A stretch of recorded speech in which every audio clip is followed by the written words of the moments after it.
Hello everyone! Welcome back to my YouTube channel. For today's video, gagawin po nating napaka-crunchy na balls ang macaroni. Don't forget to subscribe and click the notification bell for more videos. Thank you!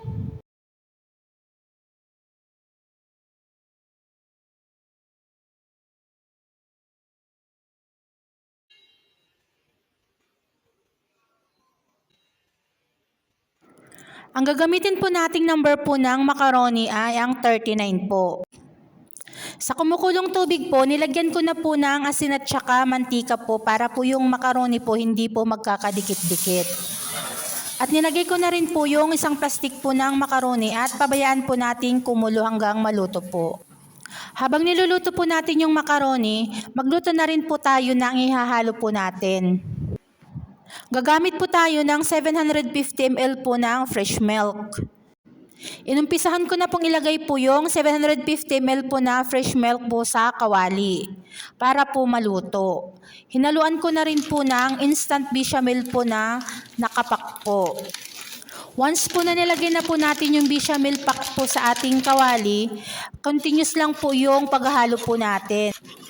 Kasi mabilis lang po siyang lumapot. Pag lumapot po at hindi po natin nahalo, masusunog po sa ilalim.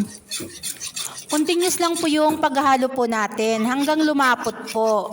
Pag lumapot na po, kagaya po niyan, pwede na po nating ilagay po yung susunod po nating ilagay, yung mozzarella cheese po. Pag nilagay na po natin yung mozzarella cheese po, kailangan pong continuous din po yung paghahalo po natin hanggang matunaw po. Bali 1 glass of mozzarella cheese po yung nilagay ko po. Hinaluan ko rin po ng 2 kutsara po ng cheese. Pag wala po tayong bechamel instant po, pwede po naman tayong gagamit po ng ordinary po na harina. O kaya all-purpose flour po, pwede po yun. Haluan lang po natin ng kunting asin at saka kunting paminta. Tapos continuous lang din po yung paghahalo po natin kasama po ng 750 po na gatas po na fresh milk. At kung mayroon tayong cheese o kay mozzarella cheese o kay any cheese po na yung pangpalaman po, pwede po yun. Pag na-melt na po lahat ng nilagay po natin at na-mix na po, lagyan po natin ng kunting oregano po para po mabango po yung ating cream. I-check po natin yung ating macaroni. Kung okay na po at malambot na po, strainer na po natin para po ihalo na po natin yung ating ginawang krema. Bali, nilagay ko na po yung macaroni sa ating mixing bowl at saka hinalo ko na rin po yung ginawa po nating krema.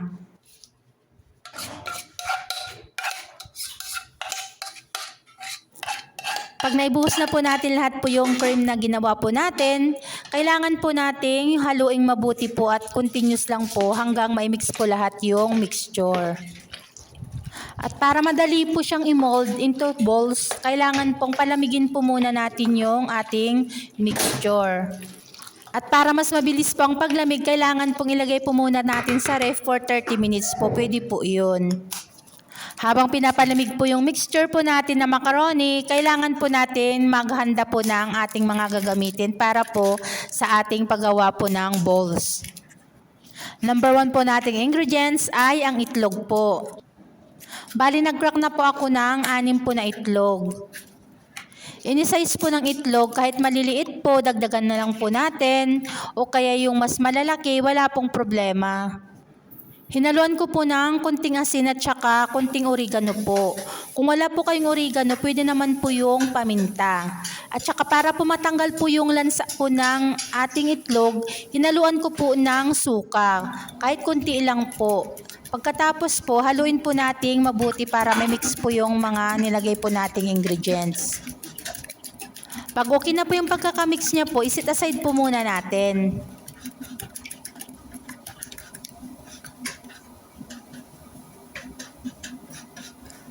Ang isa po natin gagamitin ay ang breadcrumbs po. Gagamit po tayo ng medyo malaking plate po, plato, para po mas madali po yung pag-roll po mamaya ng ating balls. Bali, yung sakto lang po ang ilagay po natin para hindi po matapon. At gagamit din po tayo ng harina. Kahit anong uri po ng harina, pwede po nating gamitin. Pag na-prepare na po natin yung mga kailangan at lumamig na po yung ating mixture, umpisa na po natin gumawa ng balls. Madali lang pong gumawa ng balls. Kumuha lang po tayo ng macaroni, tapos i-mold po natin into balls. Pagkatapos po natin ma-mold po ng into balls, i-roll po natin sa ating flour. Kailangan po lahat ng parts ng ating balls malagyan po ng harina. Dahan-dahan po nating lagyan po ng harina para po hindi po masira yung pagkakamold po ng ating balls. Pag nalagyan na po natin lahat ng harina, ang next po nating paglalagyan ay ang itlog. Kailangan po dahan-dahan po nating i-dip sa ating itlog at mabilisan lang po para hindi po siya masira. At ang next po nating paglalagyan, pinaka-last, ay ang breadcrumbs po. Pag na-dip na po natin sa breadcrumbs, kailangan i-mold po ulit natin yung ating balls para po matigas po yung pagkakagawa po niya. Same procedure lang po tayo hanggang matapos po yung ating mga balls.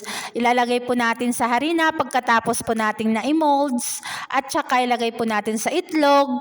Pagkatapos po nating ilagay sa itlog, sa breadcrumbs na po. At pag nasa breadcrumbs na po tayo, kailangan po nating i-mold po ulit yung bilog po para maganda po yung pagkakabilog po niya. Ganyan lang po kadaling gumawa po ng macaroni balls po. Basta pag nasa part po ng paglalagay po ng itlog, kailangan pong mabasa po lahat yung parts po ng balls para po didikit po yung ating breadcrumbs. Ganyan lang po kadaling gumawa po ng macaroni balls. Yan, tapos na po tayo. Ang exciting part, ang pagluluto po. Kailangan po, deep fry po siya, marami pong mantika para po mas maganda po yung pagkakaluto ng ating balls. Pag naisalang na po natin yung ating mga balls, kailangan pong balibalik na rin po para pantay po yung pagkakaluto po. Pag mayroon po tayong strainer kagaya po niyan, mas madali pong lutuin po yung ating balls. Halu-haluin lang po siya at saka mas madali po siyang hanguin po, hindi po sila masusunog. Pag nag-golden brown na po siya, kagaya po niyan, hanguin na po natin, luto na po siya. Mas masarap po at mas makrunchy po kung ganyan po ang pagkakaluto po niya. Basta naging golden brown na po siya, kagaya po niyan, hanguin na po natin. Ayan, luto na po yung ating macaroni balls. Kumuha po ako ng isa para i-check po natin kung okay po yung loob po niya. Ayan, ganyan po yung loob po ng ating macaroni balls. Kung iserve na po natin, pwede naman po tayong gumawa po ng sarili nating sauce. Kung wala po namang sauce, pwede naman po kasi masarap na po siya at saka crunchy po. Tapos na po ang ating recipe for today, ang ating macaroni balls. Sana nagustuhan niyo po ang ating video. Don't forget to subscribe and pakiclick na rin po yung notification bell po para sa susunod ko pang mga videos. Salamat po! Thanks for your time and thanks for watching!